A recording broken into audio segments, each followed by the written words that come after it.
Welcome into the CHGO Blackhawks Podcast presented by PointsBet. Use promo code CHGO when you sign up to get 2 risk-free bets up to $2,000. I'm Jay Zawaski with Greg Boysen and Mario Tirabassi. But you'll see, we have a special guest with us in studio today.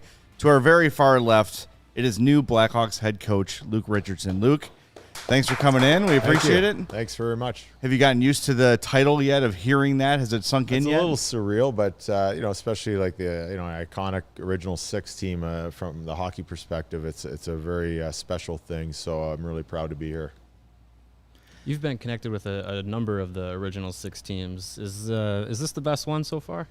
Absolutely it is. It's the highest title, right? So I had the fortune to play as a young player with the Toronto Maple Leafs, and then coaching with Montreal Canadiens, and we went to the Stanley Cup Finals 2 years ago. So it was really exciting there, and even a short stint as head coach, running the bench during that time because unfortunately COVID ran in its ravage all over the NHL and the world, but it gave me an opportunity. So that was I think part of the process that led me to here. You got the best of both worlds being in Chicago in an original 6 team because unlike Toronto and Montreal, you can go to dinner and people won't be hounding you for the most part. There's a little bit of anonymity in Chicago, where in Montreal and Toronto, people are going to be all over you, I bet. Have you gotten recognized around town yet? I know you made the rounds yesterday at Wrigley Field and doing the press conference, of course. Yeah, I think just with the press conference yesterday, Chicago's a great city. It's a big city, but it's a sports town. So people pay attention, and I was honored to throw the pitch out at the Cubs game last night, and lots of fans wishing me welcome and great luck. So I really felt comfortable already in the city. Well, before we start getting into the nuts and bolts of the hockey, you mentioned yesterday a great story about you made your debut here in Chicago, the old stadium with Maple Leafs, and Eddie Olczyk took you out for breakfast to some diner. It was the Palace Grill, wasn't it? I really don't know, but I think we took a quick cab ride. We were staying at the Drake back in those days, and it wasn't too far. It was downtown somewhere. Okay. So I don't know. That's a good. It's gonna be a good trivia question to find that answer out. Well, we're gonna ask you the hard hitting questions. Absolutely. Here. Absolutely. If it wasn't, you'll be at the Palace Grill soon. I guarantee you. It's right down the street. It is the A1 Hawks place. Anytime you go in there, I walked in one day and it was like Doc Emmerich and Eddie were having lunch, just hanging out. It's one of those iconic hockey places in the city, really close to the rink. Press conference yesterday, I was really a word you kept going back to was trust. I think you probably said it half a dozen times or so during the course of your conversations with Kyle Davidson, or talking about your future relationships with the players. Why is that word so important to you? It seems like it was something you really emphasized. I think it's important nowadays in sports, but in the world in general. With it's just fast, a lot of technology, a lot of misinformation, or wrong contacts in texts and emails. So I think face-to-face personal relationship builds that trust, and I think you got to put the time in. And there's 20 different personalities that I'm going to be dealing with every day, and they're different. And I think I have to get to know them. And I think especially with the veteran guys, that's where I'll start, and to create that conversation. And I think that leads to trust. Like I'm not going to tell them, something they just want to hear, but then act differently. What I say is what I'm going to do, and I want them to trust that. And the more conversation we have that, I think they'll believe it. And then a young guy coming in, if I have that trust built with the older guys and the veteran guys, young guys coming in, and it's a tough road. They're not getting the ice time they used to in junior or college or the minors, and this isn't working. I'm not sure this is the way it's working for me. And you have the trust in what we're trying to build here with the older guys. They back up the coaches, they back up the system and the philosophy and that building block that we're going to start with day one. So it just will come full circle. So it's well worth putting the time in to build that trust. So this is a clear rebuild. It's been stated as such. How do you manage those relationships with guys like Taves and Kane and Jones, who are guys who have wanted to – everybody wants to win. But what drives those guys, 3 Stanley Cups, trips to the conference finals, they're just the ultimate competitors. How do you jive that with them and say, look, this year is maybe not about winning every game, and it's about kind of developing the young guys? How do you how do you manage both parties in one season on one team? Well, I think, right again, it'll start before the season, those conversations and that trust. But I think, they're going to be so important in this franchise moving forward and using the experiences that they've had and winning. They're Stanley Cup champions. They're future Hall of Famers, and we have a number one defenseman in Seth Jones. That really those three guys are going to be probably the kingpins and on really helping this team move forward, and making them realize where they were and how exciting that was for the team, for the city, and the fans. How do we get back there? The idea and the challenge is to get back there. And, how fast is obviously the faster, the better, but we have to do it the right way. And if we can have the building blocks and them on the same wavelength and plan as the coaching and the management and everybody working together, we're going to get there quicker, and we're going to be able to sustain it because we're not jumping steps. We got to make put the first building block in there. That's them. And then we have to build off that with the young guys through the draft and eventually through free agency and trades and build the team back up to where they want it to be. So it was great for them to have those 3 championships here. How do we get back to having the next the 4th championship? And they're a huge part of us getting back there. So I think they're going to like that message. They're going to be a big part of it. The accountability is to the whole team. So I need them to hold the young players accountable. They have to accept when I have to hold them accountable and realize that it's all for the good faith of this team getting back to where it should be. You've had a little bit of time now to maybe get familiar with the roster as it's currently constructed and the prospect system. Are there specific players that from seeing them play or from getting to know them through your own research or whatnot? Are there any specific players that you're excited to, coach and have an opportunity to see their development grow? Well, I mentioned obviously the 3 big guys there, but there is obviously lots of good young talent coming, and hopefully we get some out of this draft, and then next year's draft is supposed to be deep. And I really haven't had a chance to look at Rockford's roster to see what's coming next. There was a few guys that had some games at the during the season last year and at the end of the year, and I went through the roster just briefly and kind of just tried to put an order of games played, how what position, how old they were. So knowing the younger guys coming forward, I really haven't had much chance to talk to Kyle and the management team about the roster moving forward, because I think there's still lots of work to do over the next few weeks with the draft and free agency and what happens with the team. So specifics, not really yet. I haven't got that far. I just been through this whirlwind the last few days and just trying to enjoy it. And obviously the next priorities are going to be trying to build a coaching staff, creating relationships with the older experienced players, and then after the draft and free agency, see what's here, see what we're going to start to build with, where the holes are that we need to fill for training camp, and then the next step for me and the coaching staff would be to understand who we have and what the expectations are with working with management and building the right systems in all 3 zones that are going to give them the best a chance to execute success. I think I speak for the 3 of us when I'll give you a name that I think, based off of what you said yesterday, the kind of player that you want, the kind of identity you want to have for a team, I think you're going to really like coaching Sam Lafferty. I think he's. I've coached against him, and I know he plays with speed and energy, and I know last year they kind of moved him a little bit at center, and so he has that ability to play all 3 forward positions. Yeah, and that's a key tool for any coach. He's a show favorite, that's for sure. That's great. That's great. Another word that we've heard a lot. We've heard a lot from Kyle Davidson is culture and building a winning culture here in Chicago. You mentioned those 3 veterans. They've got the pedigree. But then there's another guy that, as of now, is still on the roster. Could change between now and October. But a guy like Tyler Johnson, who's won 2 Stanley Cups with Tampa, has come from that culture, gone through that whole process. How important is he to have around with these young guys to kind of show them the way and lay that foundation?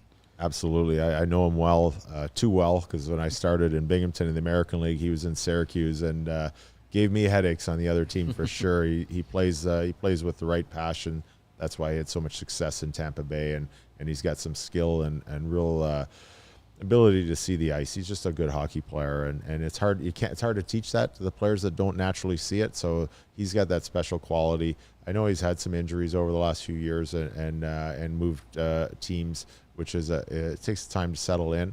I'm really excited to look forward to working with him. I know he's played pretty much anywhere in Tampa's lineup: first line, fourth line, wing, center, power play at the point, power play in the half wall. He's got a lot of tools in his toolbox. So that's going to be a utility player that I'm excited to work for. That's a great name to bring up.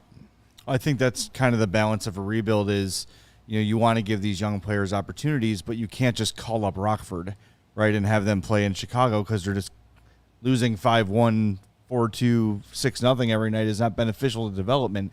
So it's that balance of veterans and young players. And as a coach, I imagine that would sort of shift as the season goes on, right? So as young players begin to elevate their games in Rockford or in Chicago, and maybe they start to supplant some of those veterans. How do you handle that when something like that arises with someone like Tyler Johnson, who's been a multiple cup winner and a star player and wearing a letter on his jersey for most of his career?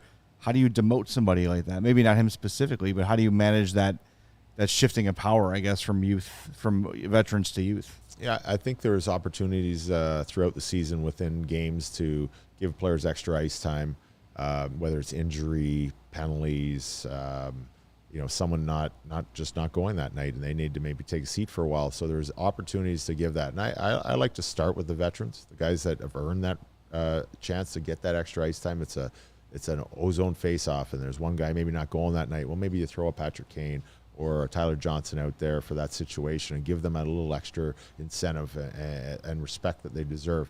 And then there might be nights that it isn't going for them and they're showing frustration in their game, and maybe you have to give that's the opportunity to maybe give that young guy that chance.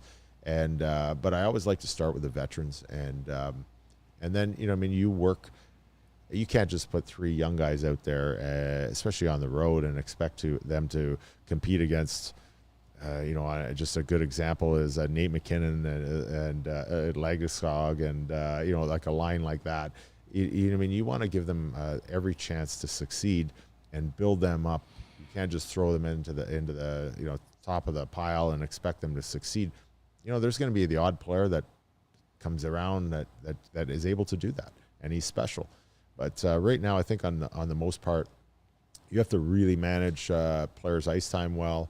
Really have a beat on, how they're feeling, and that's not just how they're playing. Sometimes you need to go and spend some time and skating around before warm up in practice, and talk to players and have those relationships where they're telling you, yeah, I didn't have a great night last night. My confidence is low, and you got to know where they're at, and that's both their play and their feelings, and that's a lot of time spent in a day trying to get around to 20 players.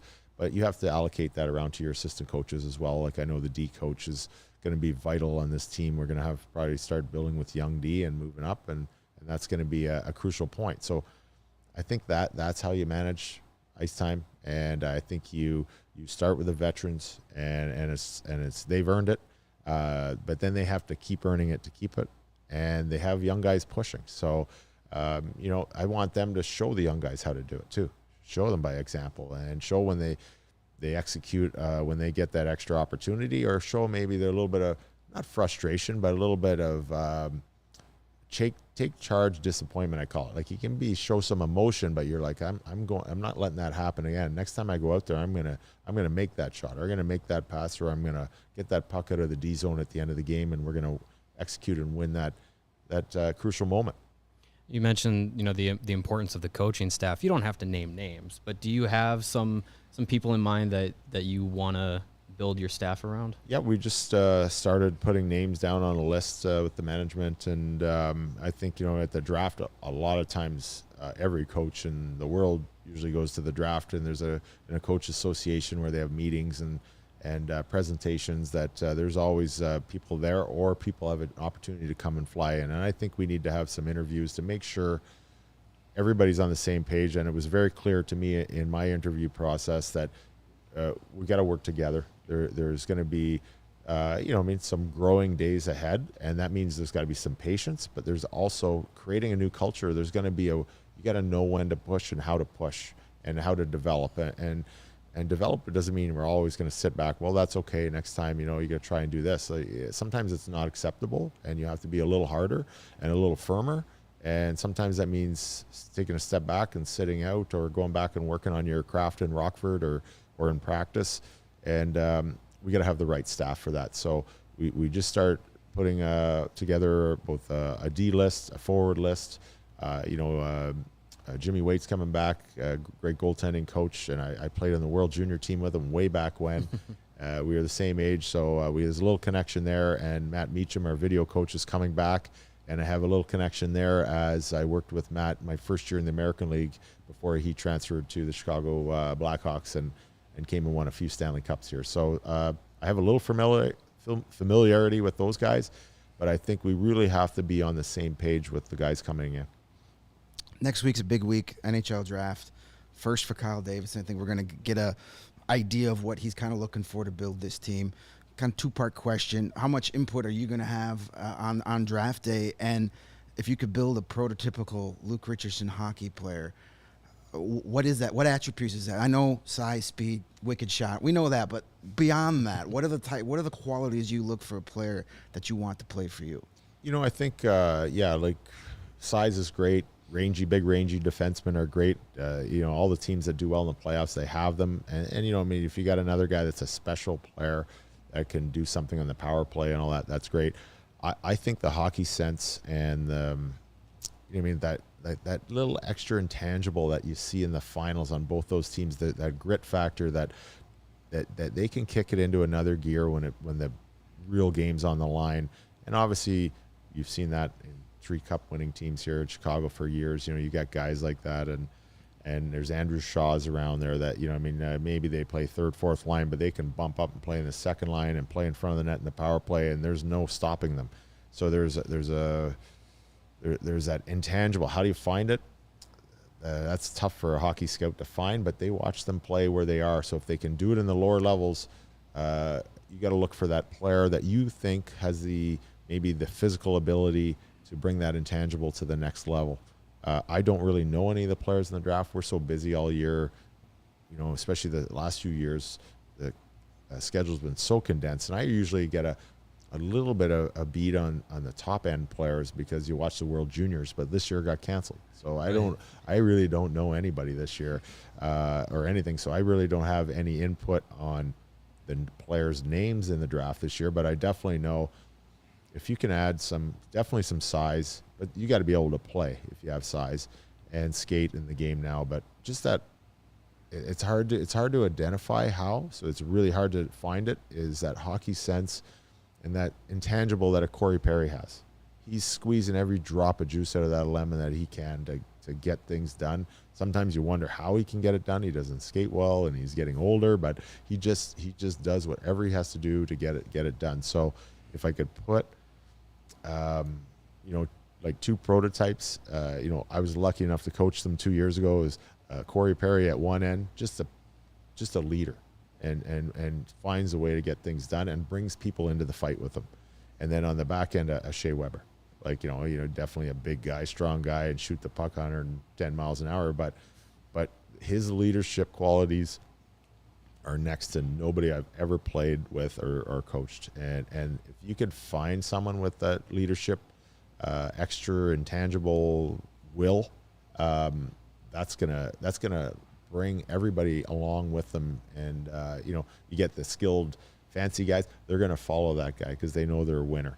And where do you find them? I'm not sure, but I hope our scouts find 2 or 3 of those guys this year. Two super popular guys with Chicago Blackhawk fans, right? Yes. Sure, yeah, but 2 guys that if they ever played here in their primes, the They'd United Center would be full of their jerseys. Top selling jerseys, 100%. Absolutely. Yep. Definitely. I know you've already said you need to get to know the roster, the lineup before you can really commit to a system. But in general, over the last few years, the Hawks have been playing a man-to-man, or I guess they call it like a man+1. Is what they would call it, with, we'll just say mixed results.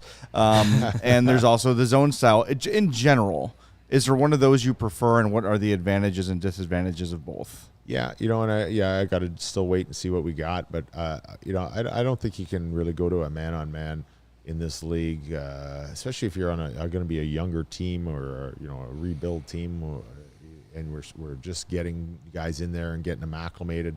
You go against, again, Colorado. How are you going to play man-to-man your D-zone with that? Like, you're not. You're going to be either in the penalty box or you're going to be there for 2 minutes, and lucky enough, if you get the puck, you chip it out. They get the puck, and they're coming back in, and the next 5 guys got to deal with it. So that sounds familiar. Yeah. Like I've seen I saw it all year, too. So you did watch a lot of Blackhawks games. Well, Montreal was pretty much the same last year. So I think, obviously, you have to work daily on defensive zone and defensive play. And to play defense, I think it doesn't mean you're good at defending and blocking shots and you're in there for 2 minutes at a time and they don't score. Defending means you play defense fast. And if you can play with a hard tracking forward set of 3, it keeps the guys as a 5-man group together. And if I say you start playing defense before you get to your zone. As soon as you don't have the puck, you're playing defense. You're on top of them. You're backtracking. If you have a good gap, let's force dumps. And we have a goaltender that can just play the puck simple enough to get it to the D, move it to the forwards, and we're moving back on offense. Good gaps, backtracking. We're creating turnovers for stubborn forwards on the other team that don't want to dump it in, or we eliminate them, if not outside the blue line, early inside your blue line. You're eliminating the man with the puck. We have second support quicker because we have backtracking forwards with a 5-man unit. Again, we have the puck, and we have all of our energy still left on that shift, ready to play on the offense. Because it is hard to get to their net too, and they're going to try and do the same thing. So if we can play defense before we get to that D zone, it's going to help. Less time in the D zone, less problems with the D zone, less breakdowns.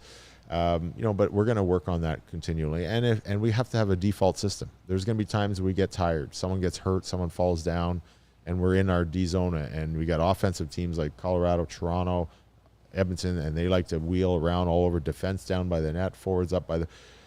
I think we have to have a default where we can fall back, protect the house, look for that opportunity like a penalty kill, strike, kill it, and move on. I like that approach. I'm ready for open. It sounds a lot better. I'm sweaty from that. That was outstanding. And it's going to be again, everything's got to have a building block. So D zone coverage, playing defense it's got to be. This is what we're doing. Okay, we missed an assignment here. No, that's not acceptable. Tomorrow we're going to be better at it. And then show some good examples when we do it right. And maybe I think showing some clips even at the Stanley Cup Finals was a great example of how committed those offensive players are playing defense and playing not physical where they're running guys into the fourth row, but maybe skating through their hands and slowing down. They have to dump the puck. They can't get in on the forecheck. And our Ds have a chance to breathe and turn around and make a play instead of getting pasted in the glass and knocked down and losing the puck. So I think, really starting with a few clips of what do you call it, like excellent play, execution, and dominance, like we saw in the finals. It was a great final, taking some clips out of there. And I don't really like using other teams' clips as positives, but you got to start somewhere until we start showing clips. Okay, this is a great clip, and then have a couple teaching clips of how to maybe be a little clearer and a little bit more precise. And that's just one area, D zone and defensive play. I think offensive play, getting to the net, is going to be a key too. We have good offensive players, but we want to make sure we're hard enough to get on the inside and have second chances, because there's a lot of times where goalies are big and pucks hit them, and good defensive teams get that second chance before you get the second offensive chance. Yeah, I would say two teams to emulate would be Tampa Bay and Colorado. So Absolutely. you're not wrong there for sure. Yeah. You had a very long playing career, spanning different generations of the game, and you've had an opportunity to play against the Blackhawks many times in your career. Who were some of the hardest players to play against? Maybe not necessarily like the superstars, but like who were some of the hardest players to play against in your time? Steve Larmer probably was, for me. I always lined up against him as a winger and a defenseman in the D zone, and I tried to be big and physical. You couldn't intimidate the guy. He was a consistent goal scorer. He was just hard on the forecheck. He didn't waste his time yapping and chatting. He was chewing his gum, doing his business, and give you the kind of the evil eye. And you just knew he was consistent, was going to play his game, and it was a hard game every night, even though he was a good, skilled player. I played against Jeremy Roenick. I couldn't stand playing against him. I wanted to hit him every time, but he's fast. He's quiet aggressive. guy on the ice. Absolutely. And let me tell you, he ran me over a few times too. Like he didn't like getting hit, and nobody does, but he did something about it. So I had a chance to play with him my last year in Philadelphia, and those guys that you battled hard against, you became instant best friends because you respected each other. And of course, Chris Chelios was he was an icon here, and what a competitor and a leader. And I always tried to watch him play and trying to emulate some of the things that he did. He was such a force out there and a real good leader. So those are three guys that I certainly remember that were difficult to play against here. Well, we're almost out of time. It really flew by. A couple of things we definitely want to address. First and foremost, the Hawks front office is very young, very inexperienced. Curious what your first impressions were when you met Kyle Davidson and his crew. You know what? Very intelligent, very calculated on what their points were that they wanted to make. And I think even watching him answer questions yesterday with the media, has a plan and has the patience and the backing from upper management and ownership to have the patience to execute that. So he mentioned yesterday a few times about not forcing things, because that's when mistakes come back on you, and I agree with that. And if you're in a full transition mode and rebuild on the ice, it's the whole staff. It just everybody I meet through the organization's young or new or both, and that includes me and a lot of maybe new players coming in this year, and they really want everybody to work together and grow together. And I like the vision, and I really like the plan. And it looks like, when you have confidence in your plan and you have backing from whoever you're working with or above, it really gives you, a sigh of relief, not to sit back and take your time, but to know that take the proper time to make sure the plan has a chance to evolve and work. I think lastly, you've been a strong advocate for mental health. And we've seen over the last calendar year, the Blackhawks hit hard from that in many, many directions. Obviously, the Kyle Beach situation. Kirby Dach is a guy who deleted his social media because it was starting to get to him. As a head coach, how can you help your players with the mental health aspect of not just the game, but being a player, being a professional, being someone that fans can reach out and touch and let them know how they feel in real time? How do you, as a head coach, help your players cope with all the challenges that come with being a professional athlete? I think it's a tough life. It's a fast world, and social media is fast. There's so many great things about it, but it could go wrong and against you. And when we're in maybe some tough nights, maybe it's not a bad thing to turn it off sometimes and be okay with it. But just do it in a way with not doing it with anger. Just you need a break, and it's okay. And I think creating relationships, like going right back to our, the first conversation about it, and that trust is to have conversations with players and make sure you know where they're at and they're doing okay. We want to create a family atmosphere. And, I don't like talking about my hockey playing career with the players. They can YouTube all they want and find everything, right? I don't think they want to hear about mine. I'm there to take the experiences I've learned, both on and off the ice, and help them. And they know that I don't need to tell them that I did this and I did that. They know that I've been through everything. Disappointment, put on waivers, trying to send you down the minors or and I actually only went for conditioning, but I still went skated and practiced with them. And then, it's just to watch the emotions of other players too, being either cut or traded or, I've seen it all. So they know if you play 21 years in the league and then coach another 13 or 14, you've seen everything, that they can trust that I'm really there with them. I want them to know that I'm with them. We are a family, and there's some nights that I might have to be hard on that player, but I'm still with them the next morning. I'm there. I'm the same guy at the coffee machine. How you doing? How's the family? And let's move on. Let's be better today.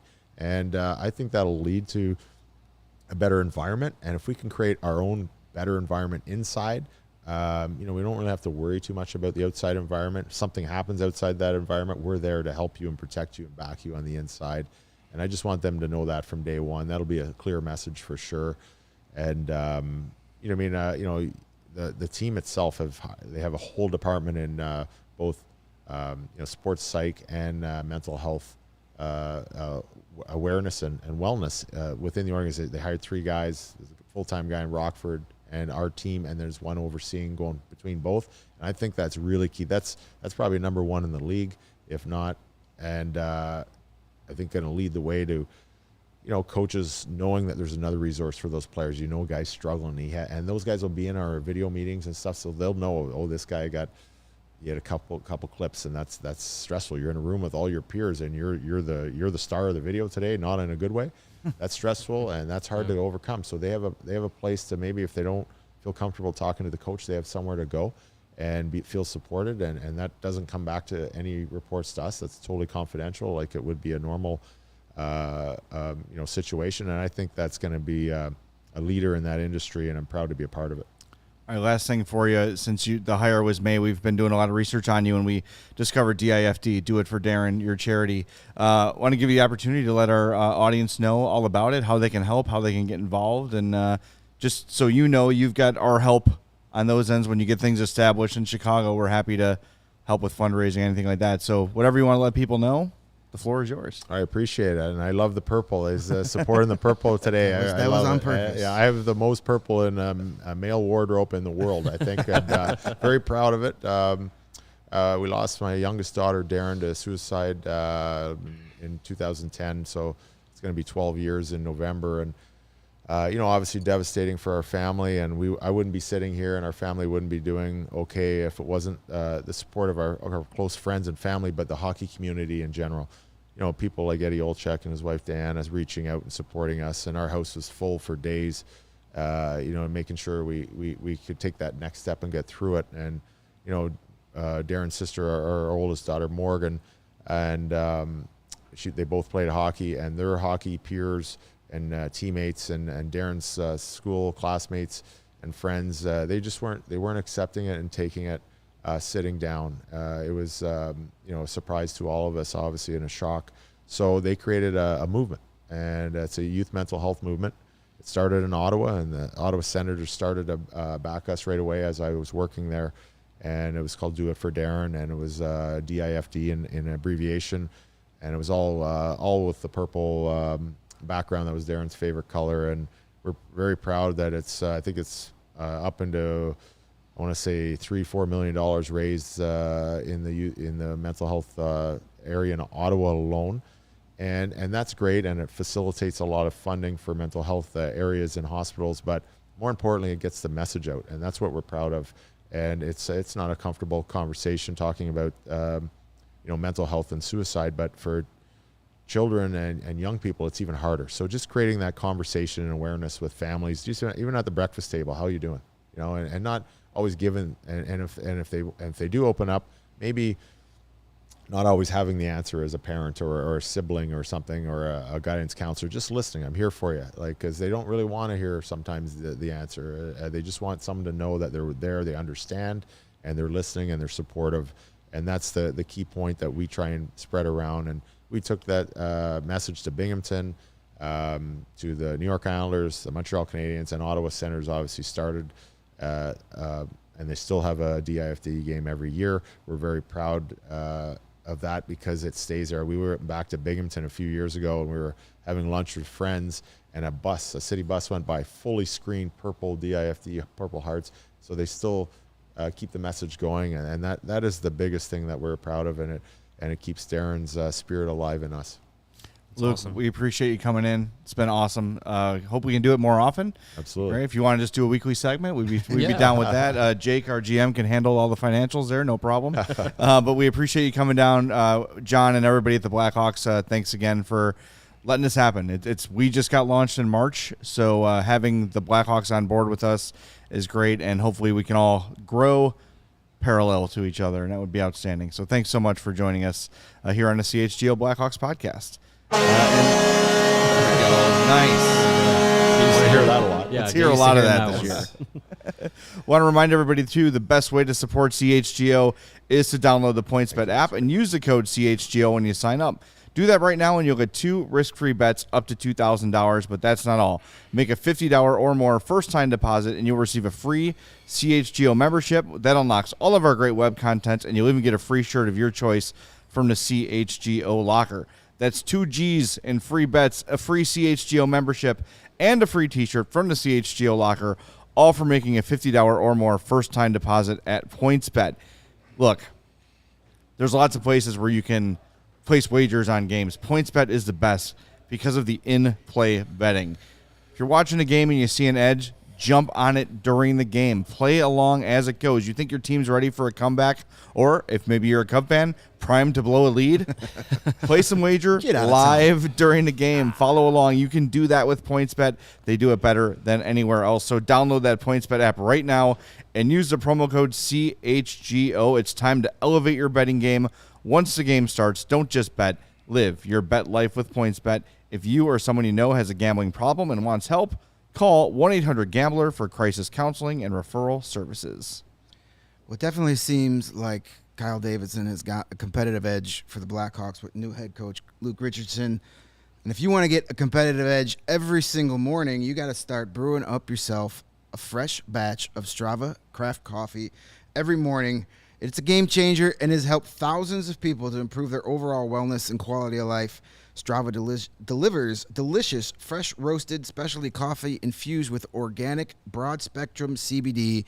The CBD from hemp does not make you high and hungry, nor do you feel the jitters that you would with your normal cup of coffee, and offers you some amazing benefits like feeling more alert and focused, living your day more balanced with fewer aches and pains and less anxiety. Sign me up for that. Plus, including CBD in your daily routine will also help you get a more restful night's sleep, so you're able to wake up feeling your absolute best. Plus, with Strava, everything is all about quality. It's small batch, it's fresh, tons of different flavors, lots of different CBD concentration levels as well. You can get it whole bean, ground, K-cup, however you like your coffee. Strava will make it for you. Plus, CHGO listeners can save 25% off their entire order just by using the promo code CHGO25 at checkout. That's a quarter knocked off your entire purchase just by using CHGO25 when you visit Strava, S-T-R-A-V-A, craftcoffee.com. And if you're already a big fan of Strava, and by now, who isn't, you can join the Strava Coffee Club and subscribe and save. That's where you get to pick all your favorite flavors of coffee.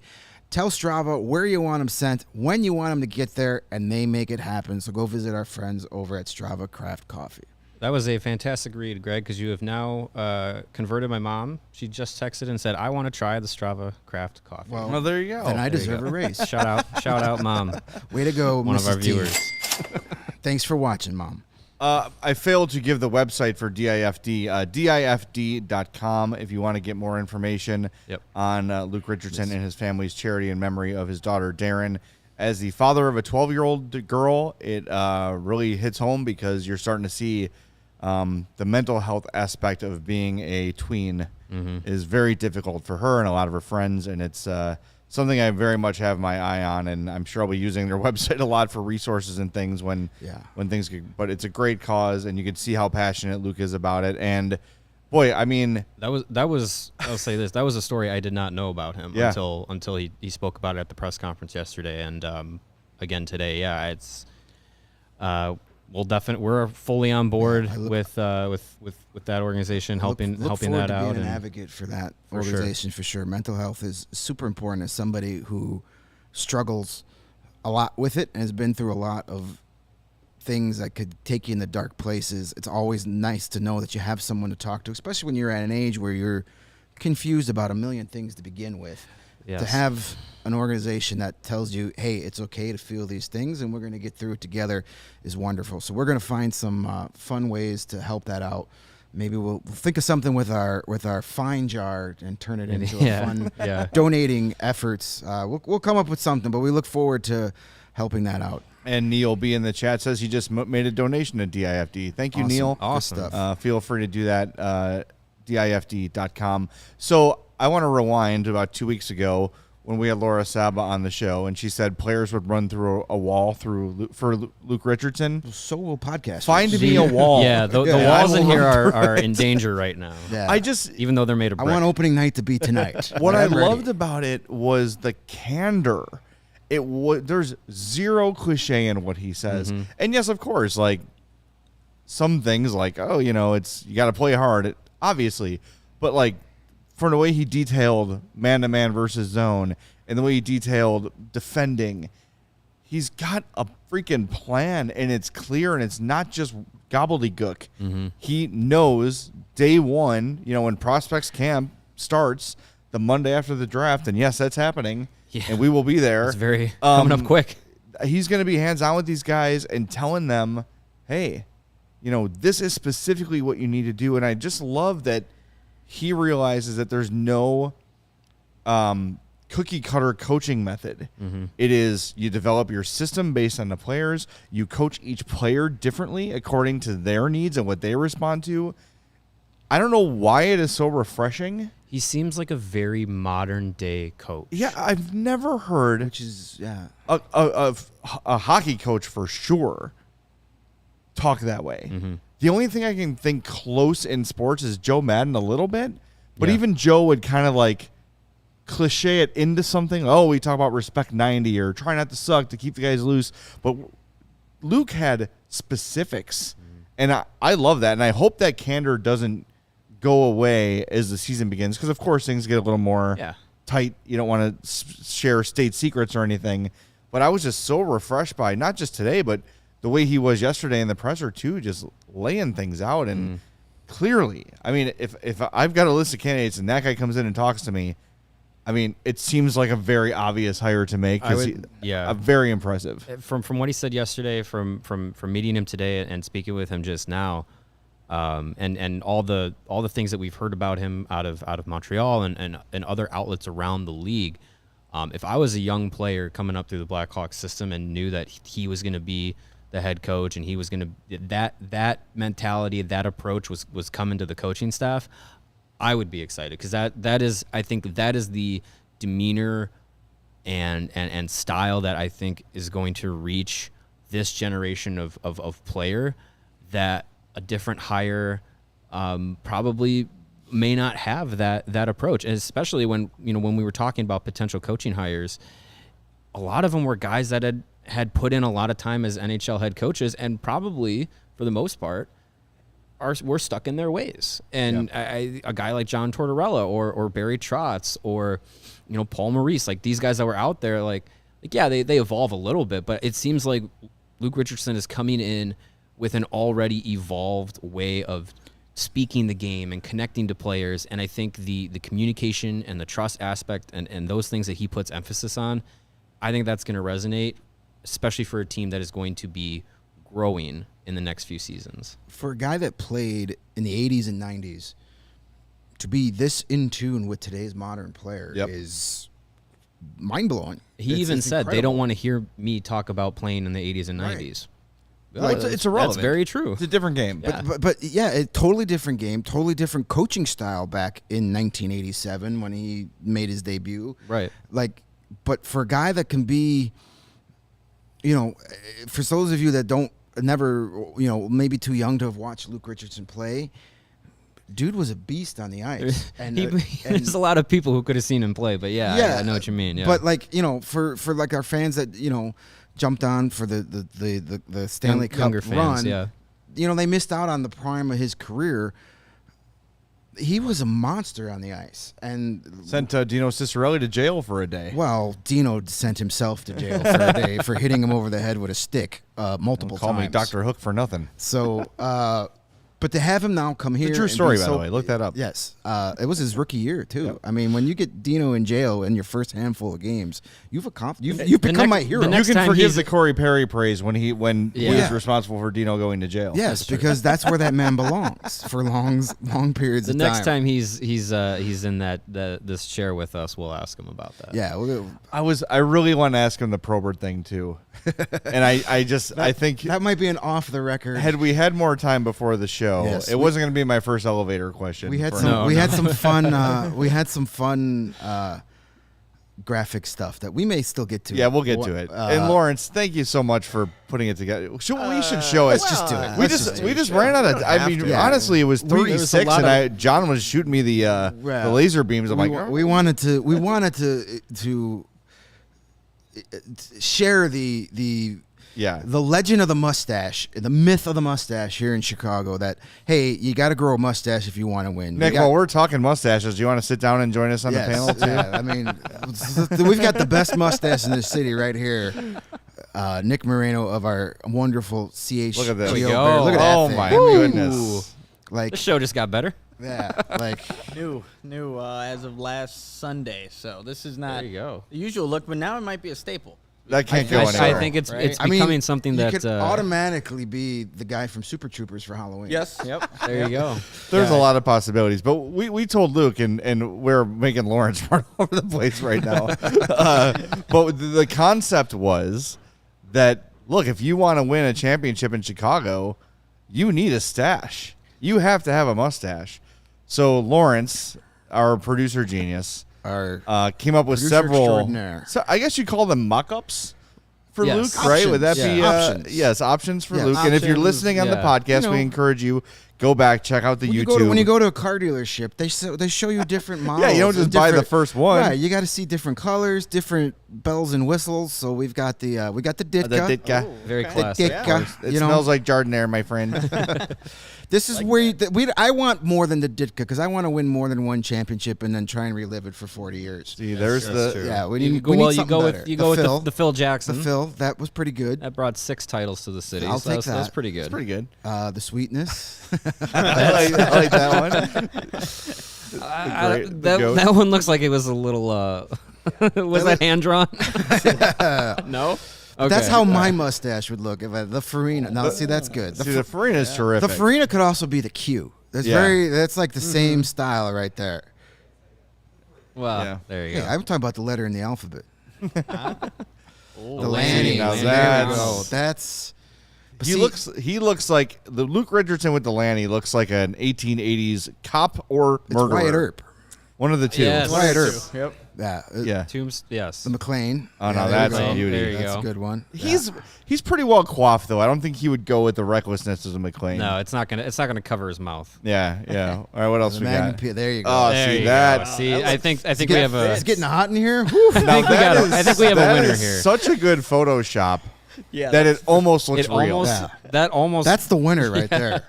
That's the That winner. almost looks I like will Tom win. Selleck. I will get you a Stanley Cup and sell you a reverse mortgage at the same time. The Mercury, of course, the Freddie Freddie. Mercury. and Nice. we learned from his interview with Blackhawks.com, he's a huge Queen fan. Yep. So that might be there it. you go. Oh, the Oh, Raleigh. the There Raleigh. it is. Now, see, This that's is nice. Luke Richardson tying a damsel in distress to railroad tracks. Also, though, if he's trying to think of a strategy, he can twirl it Yeah. pensively. I'd watch. Yes. Do I As pull the he's- goalie here now, or do I Yeah. wait? Do we want to We got to video give him a review? monocle too. Video review? We got the Cease for our friends on the offside? south side. Yep. There you are. Cease.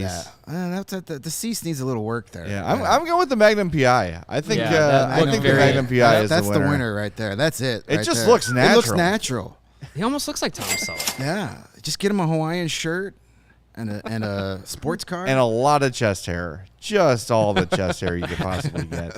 All right, if you're on the podcast, sorry for that little detour. that's we'll- your we'll invite to go watch the replay on YouTube, Yes. so you can see all the amazing mustaches we've just gone through, including Nick's. Yeah, for we'll sure. post them on Yeah, social yes, media yeah. too. Man, Nick, you cannot shave that. It I just can't changes. now. It's your It thing. changes you. You're like a different person. I know. Do you feel different with it? I've gotten interactions at the gym from people that I've never talked to before. Like, hey, how's it going? I'm like, I've been here for like 2 years and you've never talked to me. No. It's like that Family Guy episode, "The Power of the It Mustache." is. It Yes. changes your whole outlook. Like I did a real. brief Fu Manchu when Danny Parkins reached his milestone for by the hand last year. I said I would shave a Andrew Chafin mustache, and it did change me. I felt like a different person. I was having my softball players call me Coach Shooter. And I just had a completely different personality. The mustache changes everything. It really does. It's empowering. So, Nick, it is beautiful. Thanks for sitting in on the mustache You're session. going to be on the Bears coaching staff by like day 3 of training. I don't know if they want that, but thank you. Who is that guy? They're just going to Hire him. Give him a clipboard and a hat. Be ready to go. You get ultimate respect with that thing. That's outstanding. Well, thanks for sharing your glory with us, Nick. Oh, we got to do an ad? All We right. gotta do an ad. All right. What do we need? Well, Nick was Mario? talking about the gym, and I'm starting to try and work out a little bit more. And what's been helping me is Owen. OWYN stands for Only What You Need. Owen is a 100% plant-based protein shake that gives you the nutrition that works just as hard as you do. All of Owen's products are free of artificial ingredients. They don't have any, they're allergen friendly, doesn't contain any gluten or dairy, easily digestible. You may have heard about Owen from Chicago Bears quarterback Justin Fields. He follows a plant-based diet, helping him get ready for the season. Owen and CHGO are partnering up, and they're going to give you an awesome offer. You can get 20% off of your first purchase at liveowen.com, and you use the promo code CHGO20 to get that offer. And like I said, I'm trying to, I try and cut out gluten and dairy as much as possible. I say that after eating a pint of ice cream last night, but with Owen, it's gonna I balance it out. Life's all about balancing act. So pint of ice cream, Owen in the protein shake, it all works out. So join myself and Justin Fields, one in the same when it comes to working out, and try yourself some Owen, OWYN, only what you need. All right, a couple little news items before we wrap up here. Last night late, the Blackhawks tweeted out, "We're saddened to hear of the passing of Jim Pappen. The P in the MPH line tallied 444 points in 488 games in Chicago and ranked 17th all-time for franchise scorers with 216 goals. So rest in peace, Jim Pappen. Of course, the MPH line, Pitt Martin, Jim Pappen, and Dennis Hull. And yesterday, you can cross one of the teams off for Alex DeBrincat. Yeah. The LA Kings traded, was it 14 or 19 overall? No, I believe it's 19th overall. Yeah, 19th Their overall. first round, this year's first round pick, and arguably one of their top prospects in Brock Faber. That was going from Minnesota, or going from, yes, that was going from Minnesota to LA. No, Minnesota gets LA Brock to Faber and a Minnesota. first There you go. for Kevin Fiala. They signed to a 7-year, Yeah. 7-year, $7.875 million. That's extension. a lot of bread right there. So- I'm not sure about how that one's going to look in a couple years, but hey, go for it. That does two things. That helps Alex DeBrincat in his negotiation and saying, if Kevin Fiala is making almost $8 million, I think I should be making much more. $300 million. Much more, yes. And it makes me wonder, that was just for the negotiating rights to get Kevin Fiala, who was an RFA before getting the extension. That makes me wonder, what is Dylan Strome worth? And I know that the Blackhawks have shopped him before when he was under contract, and didn't really get any takers. But I just wonder, if a team wants his RFA rights, what is the market now? Yeah, you got to think He's not Kevin Fiala, I know that, but You got to think it's gotta think worth it's a at little least bit- a second-round pick. something so- more than like a 7th or a 6th or whatever. Right. Obviously, I think there was some, hey, Kings want you. There had to be some preconceived notion that you're going to somewhere he would because resign. that extension thing came Yeah, out that was So immediately, that was yeah. pretty much already set.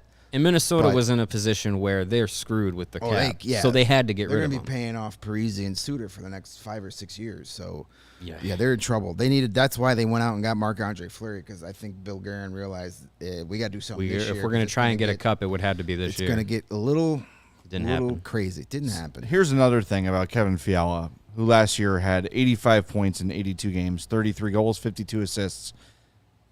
Prospects take time. He is 25 years old. He has been in the league really full-time since 2016, 2017, where he played 54 games with Nashville. 16 points, 48 points, 32 points, 54 points, 40 points, and then 85. And now It can a ton of happen money. quickly. Mm-hmm. Well, for the Kings' sake, they better hope that wasn't a fluke. Yes. He doesn't Oh, revert back to absolutely. those 40-point seasons. But it just to remind everybody, as we enter a rebuild and we have some young players on the team who maybe have not gotten to where Hawks fans think they should be yet, not everybody is Taves or Kane or Saad, where they are drafted and immediate Right. contributors Or DeBrincat. at the NHL level, or DeBrincat, right? That is not the norm. Fiala was the 11th overall pick in 2014, and he spent time in Milwaukee. And I remember watching him when I was working in Milwaukee and covering the Admirals and thinking, like, this kid can put it together, but it took time. And Nashville was competing at that time, and he didn't really have enough to kind of crack that roster at that time. But he needed that time playing in the minors and playing in limited roles and taking that time to get to this point. And obviously it happens with another team, but he is reaching his ceiling and his potential, and he's cashing in on it. So that's good for him. And yeah, again, I think the notion of patience, and I think, Luke Richardson talked about having patience and needing that with young players and their development. It's going to be something that we're going to have to get used to.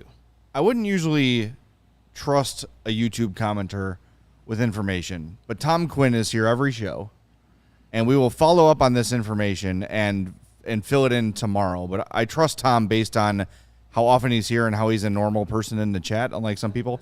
Tom says, Elliot Friedman reported this morning that Davidson turned down a deal for DeBrincat that included 2 first-round picks, one of which was a high draft choice in the first round.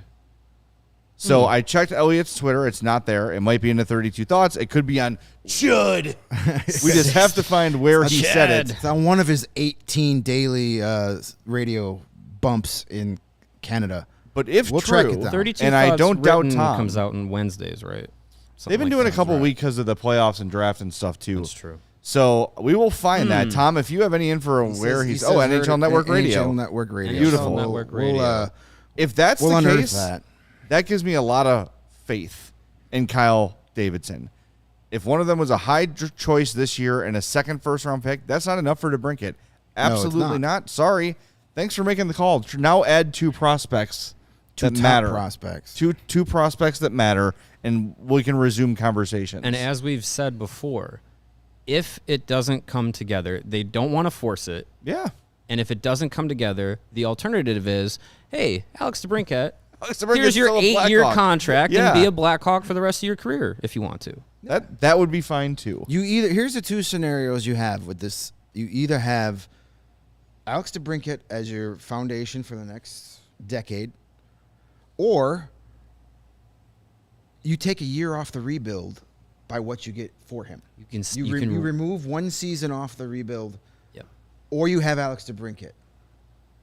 Either of those things are pretty good. Neither one is a bad scenario. Yeah, there's no really wrong answer to that if those are your 2 options. And especially for a team like Chicago that needs to replenish their prospect system and needs to build out their future.